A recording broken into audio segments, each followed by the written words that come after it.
Hi, everyone, and welcome to Coffee and Careers this week. I have some really exciting guests with me on today that I'm really excited to share with you and have them introduce themselves.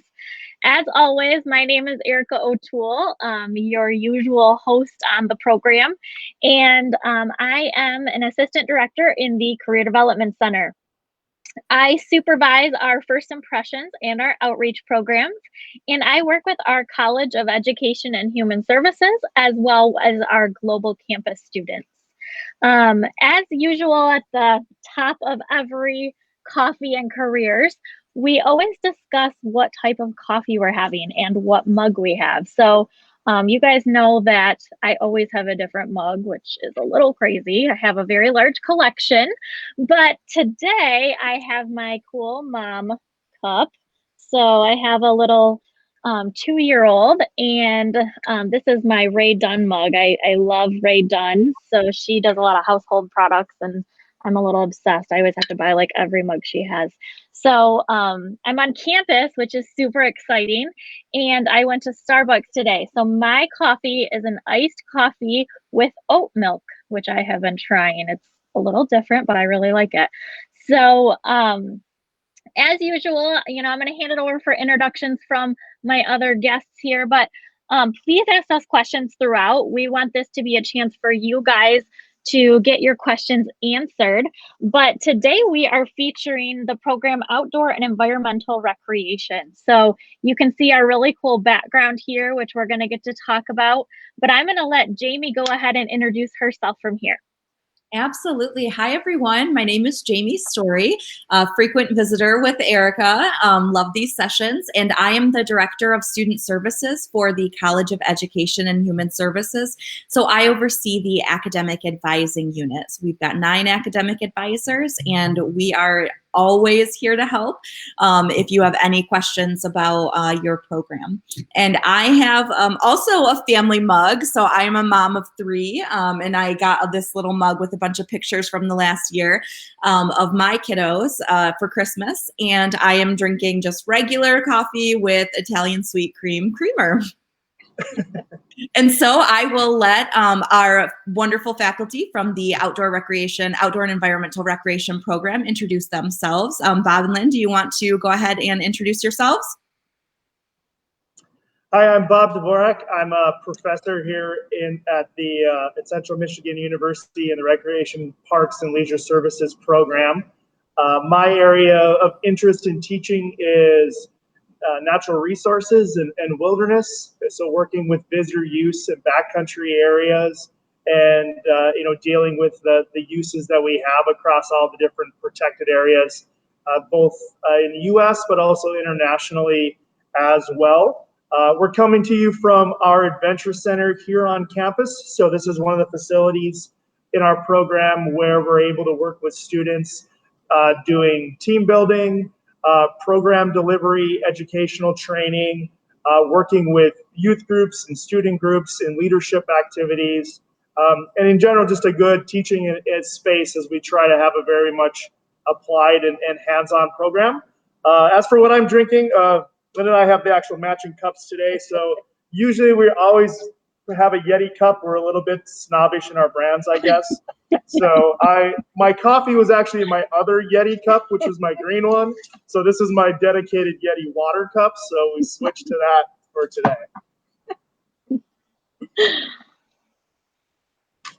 And I'm Lynn Dominguez. I'm also a professor in the Recreation, Parks, and Leisure Services Department in Outdoor and Environmental Recreation, but I teach in the Outdoor and Environmental Education area and interpretation. So before I came to Central, I was a park interpreter in Virginia Beach at Seashore State Park and Natural Area.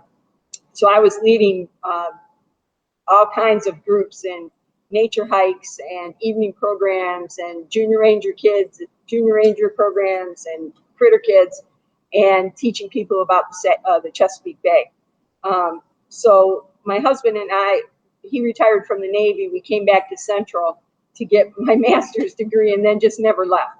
So I've been here for 27 years, and I've taught lots of different classes in the program. when I'm not here teaching, I'm waiting for the summer to come so I can go in my canoe and my kayak out on the Great Lakes and do some freestyle canoeing and some long distance kayaking. So my cup also, I don't actually like coffee, so mine usually has iced tea or water in it today. And so it's got water for this event. And I'm so excited that you guys are coming to us from a location because, I mean, very cool when we have, you know, from offices and all of that, but how cool is it for our students to see such an awesome opportunity, like the major just right up front there? I mean, that is so cool. And the first thing I really want to talk to you guys about, because I'm sure a lot of our students who are tuning in are wondering what the background is, right? I mean, we all love looking at polar bears. I think before this, I told you guys about my love of polar bears. But what are we looking at here? Why is this the background for today's Coffee and Careers? So we put a couple of options up when we were thinking about it, and what this one is representing is some scholarly research that I've been doing. So I have been spending the last 5 years working with the U.S. Fish and Wildlife Service in the Arctic National Wildlife Refuge, which is at the northernmost part of Alaska up in the Arctic Ocean. So I tell my students that when they're spending their last days on Lake Michigan over Labor Day weekend and getting some more beach time in, I'm getting my own beach time, but it's 30 degrees and it's in the Arctic Ocean. So I'm wearing my orange Deadliest Catch suit on a rubber raft up in the ocean. And what I've been doing there is working with the agency who manages visitors who are coming up as ecotourists to come and view polar bears in a natural habitat. So they have a very large attraction of polar bears in this part of the refuge. So visitors are paying a lot of money to do a very prestigious type of ecotourist activity to come up and see them. So similar to what a lot of our alumni and our students would do with their profession is someone has to be in charge of these activities. So someone has to be managing the use, someone has to be facilitating the information and education between visitors and safety and how to protect the wildlife. And then also having people who are interacting with the local Alaska Native community and making sure we're protecting cultural values for them while protecting an endangered species like polar bears. So it was a good way to represent that when you say recreation, a lot of individuals might think of just paddling or camping or mountain biking, but we're also those individuals who are providing that human interaction with the public when it comes to wildlife and natural resources. Very cool.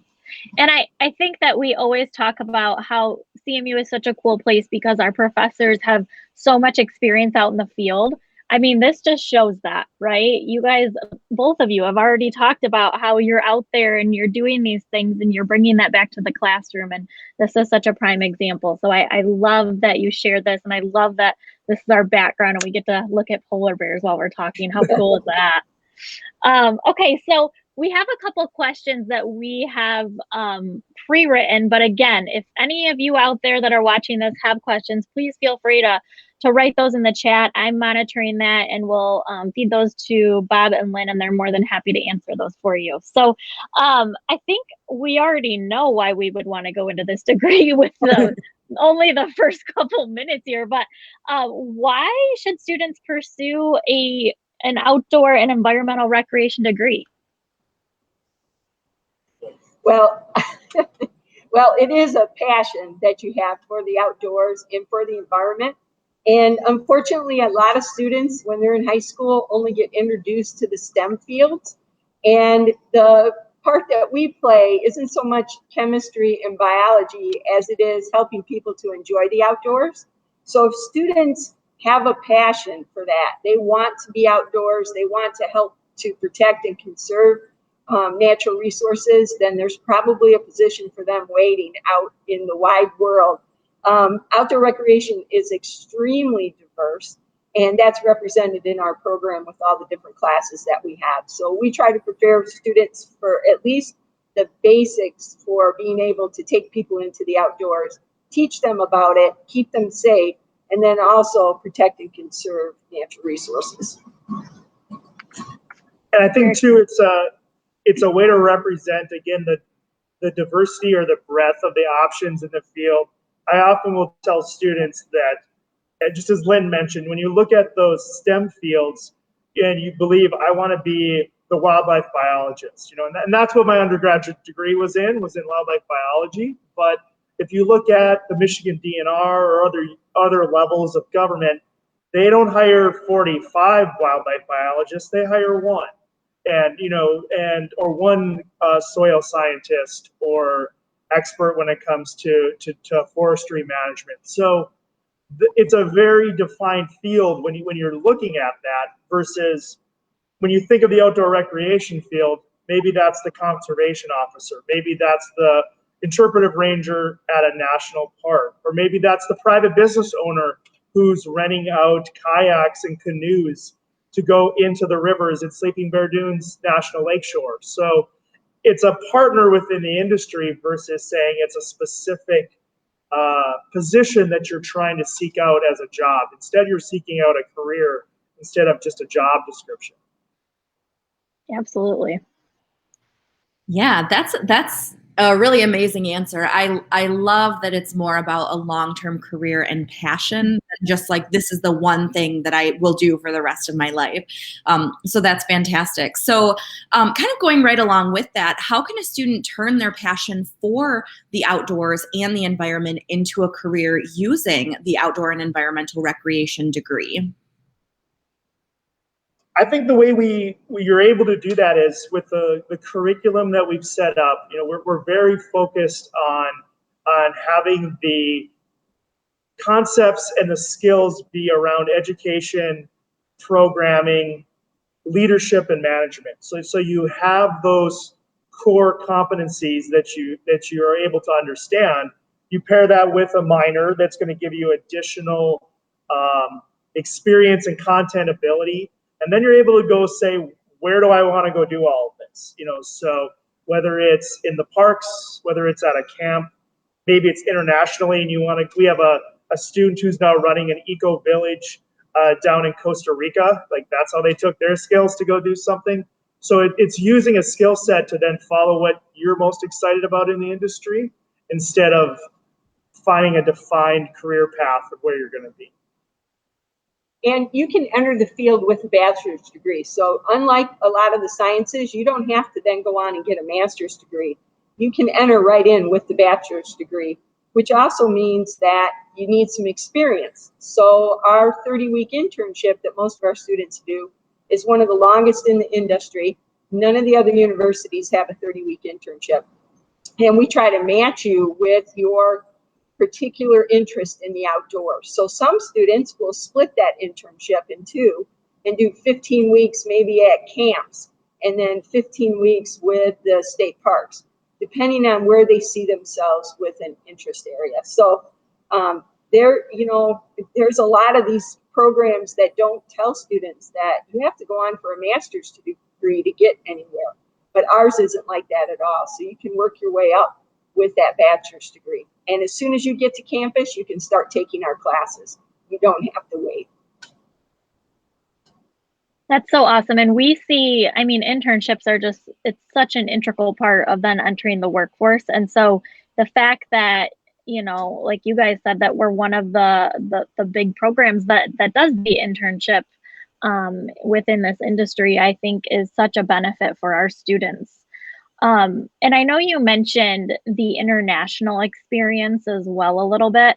And I know I'm going off script just a little bit here, but can you just touch a little bit on the study abroad experience? Because I remember, Bob, you talking a little bit about that, and it's just a really phenomenal experience. So I wanted you to just maybe speak for a minute about that. Yes, yeah. So for the past 4 or 5 years now, with Jordan Bursama, one of our colleagues, we've been leading an honors trip to New Zealand in May.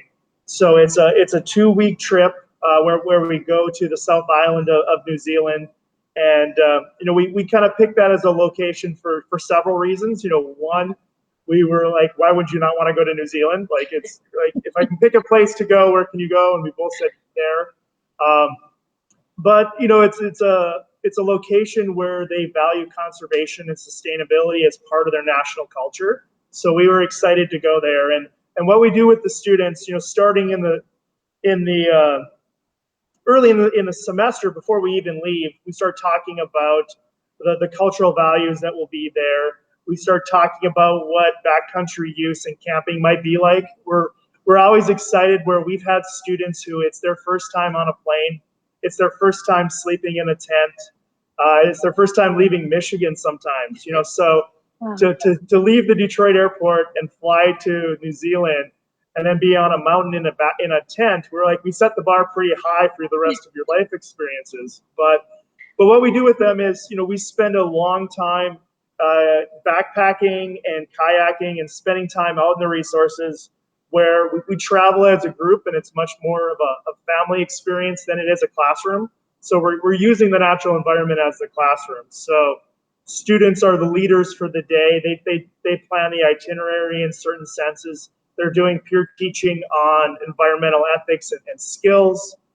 They're getting to interact with the Maori people and learn about the culture. So we've done hakas before with the Maori people, and we've had traditional dinners and gotten to try traditional plants in the forest and do crafts and those things. So you get a really good experience of how a different culture sees the natural environment compared to a Western version. And then they get to come back here, and most of them, again, are not our students. So whether they're working in health professions or engineering or in the humanities, they're able to see those leadership skills and see how a cultural value of the environment and sustainability can further play into their profession when they go out into the field. That's amazing. I think that's so important too, that you noted that a lot of the students that go on that study abroad trip they might not be in recreation programs. And I think especially with everything going on with the pandemic, we've begun to recognize more so than ever before how important enjoying like the outdoors is, because we can't be inside with anyone. And so for any way that we can, like, I know my family, to get to a park or to just be outside together or to socially distance with maybe like my parents or something outside has been really important. And using our park systems is something that we've been doing, of like, let's meet at, Deerfield Nature Park, which is in Mount Pleasant. But yeah, that's amazing. I have a follow-up question about your study abroad. Is this something that's ever open to staff members to go? We've been asked that. The dean has asked if they can come along and supervise and see how it's going. So yeah, it's definitely, we've been leading the trips for nearly 9 years now in different formats. We started going to Beaver Island in Michigan, and then we were asked, where would you like to go next? We said Colorado. So then we went to Colorado for a couple of years, and then they said, where do you want to go next? And we said New Zealand.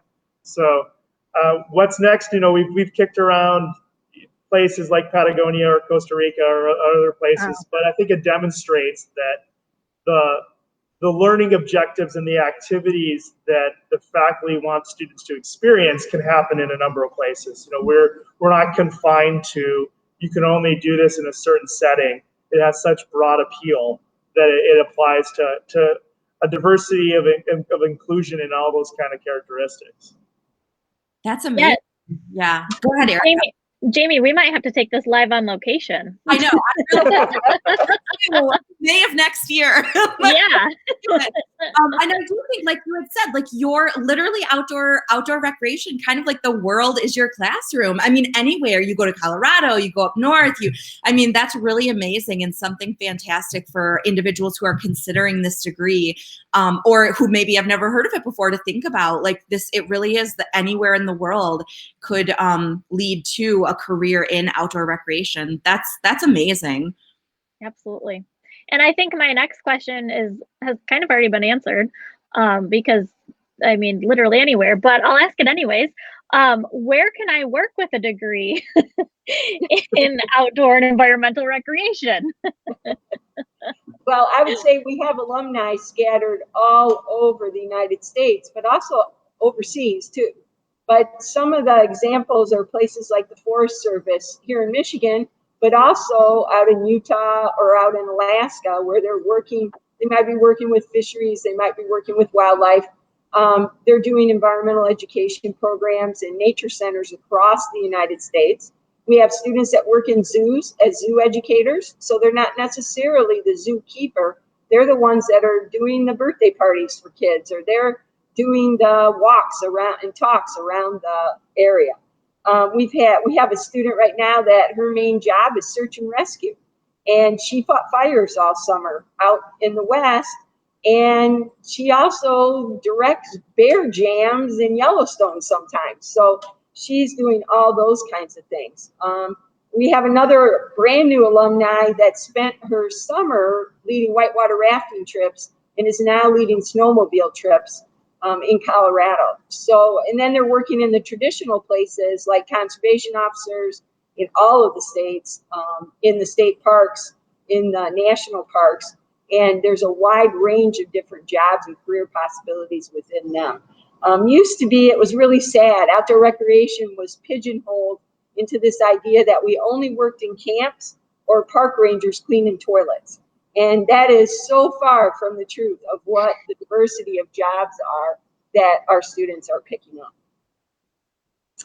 And I would add to, with if you think of the message that CMU is trying to communicate, through the campaign of We Do, that's the question that a recreation professional can be asked. It's, are you able to go take this group of sixth graders on a hike in a marsh? Yeah, we can do that. Can you go and collect information about elk sightings in this park? Yeah, we can do that. Can you go rescue this person who's been injured on a climbing site? Yeah, we can do that. I think those are the things where you look at, again, in our industry of, we're not Yogi Bear wearing just the hat and the person who's falling into hijinks because something happened. We are, all those places people are enjoying themselves. There's a recreation professional who's planned, organized, managed, and administrated all those things that happened that you never were aware of before you got there. Mm-hmm. We actually have a question that I'm going to pop up on the screen from Paige. She said, "Hi there, I love traveling, don't we all?" So my question was, is this program available on global campuses, or are classes only available on main campus? Yeah, so our classes are not easily transferred into the into the internet. It has been a real struggle for us, and actually our classes are very hands-on, very experience-based, and so we've been face-to-face since the fall. So unfortunately, we don't have classes that are online at this time, and we're not quite sure how we would teach you to teach people about outdoor and environmental education and be online. So you need to come to campus and be here for the program. And to add to that, some of it is, like, one of our classes is Leave No Trace. So we go through the curriculum and the ethics of Leave No Trace. But instead of doing that in a classroom, we take you for an overnight camping trip where we all sleep in tents, and we have the students teach to each other how to camp responsibly, how to demonstrate those things. So, part of that is we like to ensure that none of our students go through our program and have never been in a tent before, have never sat by a campfire before. But it's also letting them know that that's going to be their office, that's going to be their classroom. When we do, as you see here in the Adventure Center, when the students get taught to do belaying and team building and group facilitation, we take them up to a YMCA camp north of campus here for the weekend, where they get to do that all outside with each other. So they're putting to practice what they're doing with their peers. So when they have to do it with a real audience, they've already got experience doing that. Yeah, and one thing I think that's so great is, students come to the Mount Pleasant main campus to take the coursework, but the curriculum also includes a lot of ability to kind of get off of campus. Like I've seen I didn't take all these courses because this wasn't my program as a CMU alum, but doing like winter backpacking up north, in the very frigid cold of like February or whatever, canoeing, I've seen archery classes. Like there's a lot of really hands-on curriculum that can be incorporated in. I'm assuming as long as students work with the two of you or their faculty advisor. And so there are some opportunities that, like Paige was saying, like I love to travel, or I love kind of being out there and being engaged in the world, that while it might be only a couple hours away, or even just within the Mount Pleasant area, there's still a lot of opportunity to kind of get off campus and be outside. Like you had said, the outdoors is your classroom in this case. I mean, of course, there are classes that are in the classroom, but I just think that's really unique and really cool that this program offers that. Yeah, and I think that's the beauty of the program, right? Is that there are so many hands-on experiences. So I think that's what makes it so unique.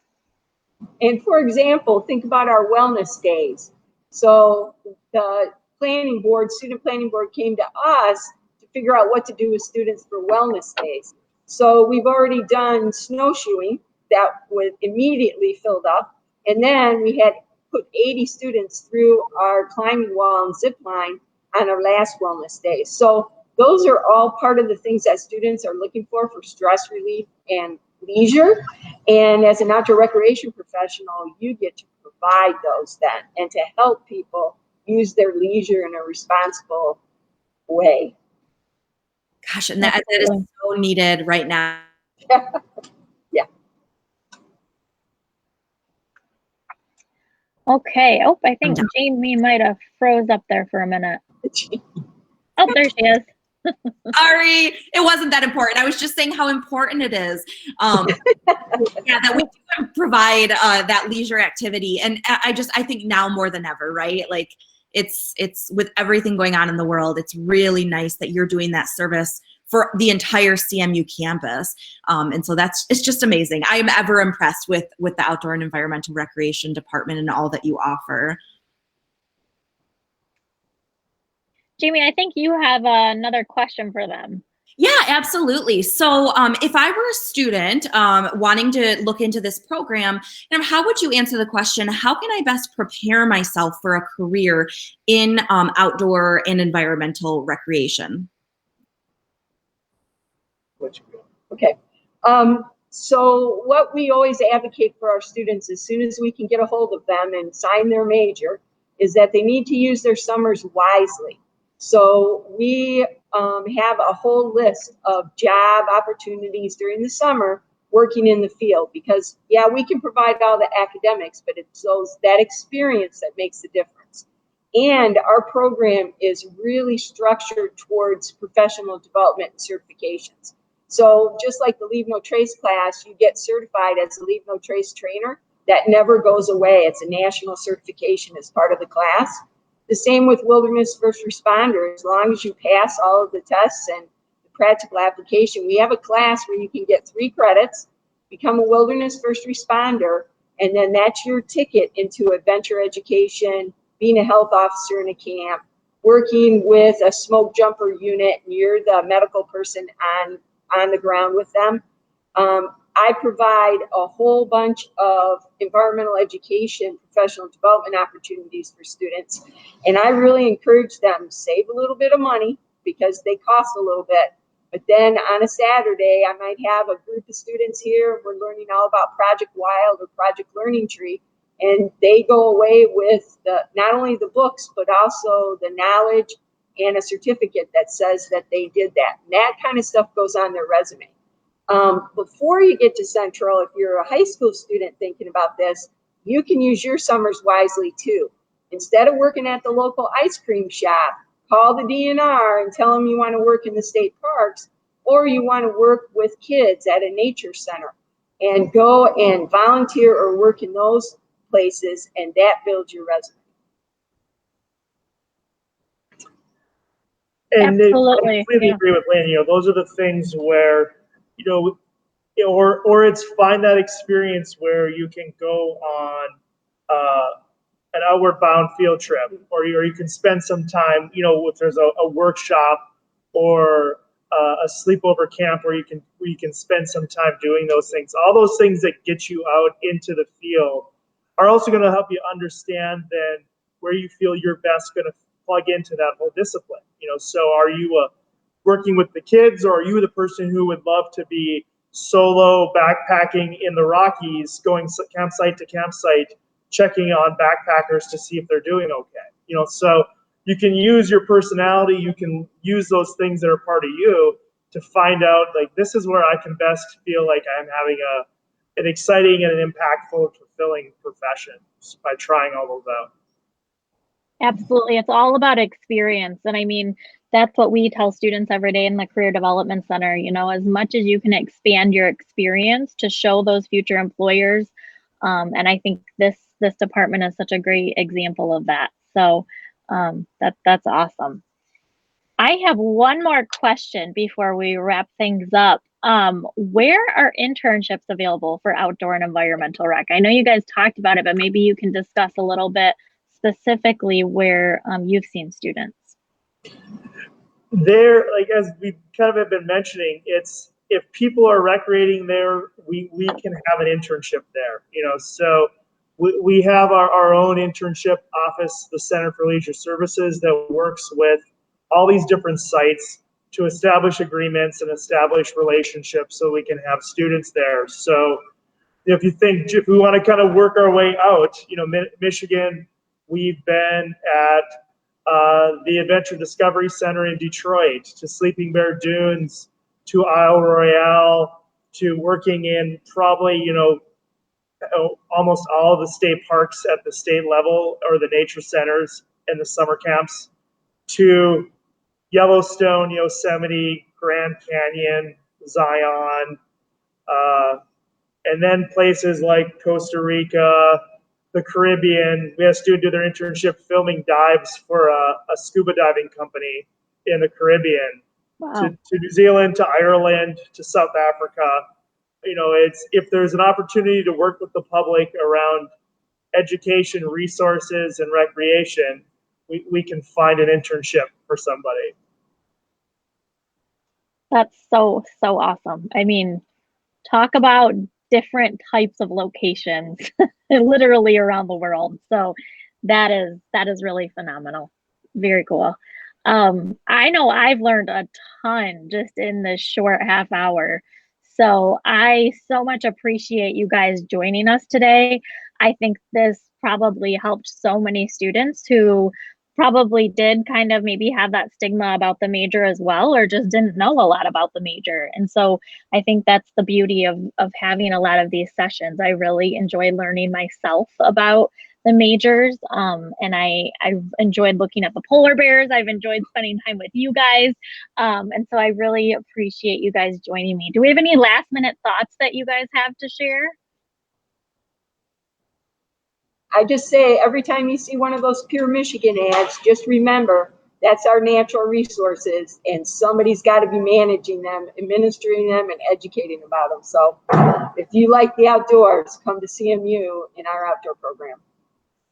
And I would just add that if you think about the time you have in your life, everything that you're not doing for work is recreation and leisure. So all of that other parts of what people want to be doing when they're not working, someone has to be the responsible professional that's providing that. So, so those are when we talk about what people want to achieve as life benefits, we're the ones that are trying to provide those benefits for everybody.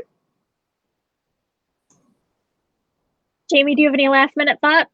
No, just this is amazing. I always love hearing about the outdoor and environmental recreation program. And yeah, if anybody watching has any questions, please reach out to us. You can put it in the chat. I'm sure there will be somebody monitoring the chat on the Career Development Center website, or you can email ehs@cmich.edu. So it's the Education and Human Services College, so ehs@cmich.edu. We'd be happy to get you on campus and, set it up so you could meet Lynn and Bob. Absolutely. And they're an awesome resource. They're also, they have hilarious jokes about everything within outdoor environmental rec. I mean, before we even got on this, they were cracking us up. So great people. I've enjoyed working with you guys so much. So thank you for joining us. Happy Friday, everyone. Have a wonderful weekend. And thank you for joining us on this lovely Friday. So we will see you soon, and have a wonderful day. Bye.